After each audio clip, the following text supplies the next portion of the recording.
for drugs. He couldn't sleep. He was shaking, sweating, vomiting. The medical staff monitored him 24/7. Several times he almost quit, almost walked out, but something kept him there. Group therapy was hard, sitting in a circle with other addicts, talking about feelings, talking about trauma. Arthur had spent his whole life running from feelings. Now he had to face them, had to talk about his childhood. His parents' divorce, the violence he saw growing up, the abuse he suffered, all the pain he'd buried under drugs and crime. One of his counselors, Dr. Patricia Williams, said Arthur resisted at first. Most addicts do. They've built walls around themselves. Breaking through those walls takes time, takes trust, takes courage.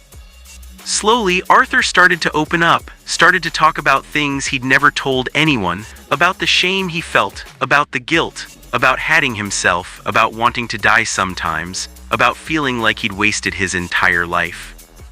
Dr. Williams helped him understand that addiction is a disease. It's not a moral failing. It's a disease that changes brain chemistry. That doesn't excuse the crimes he committed, but it helps explain them, and understanding is the first step to healing.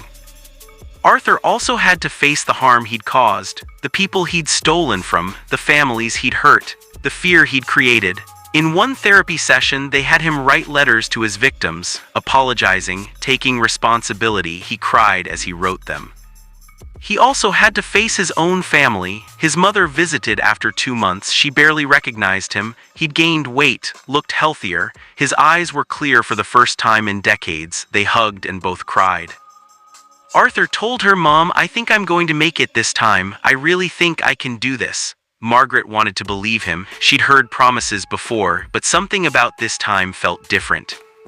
Months passed. Arthur stayed clean. He completed every requirement, attended every session, took his medication, followed the rules. For the first time in his adult life, he was living responsibly. The treatment center also provided job training.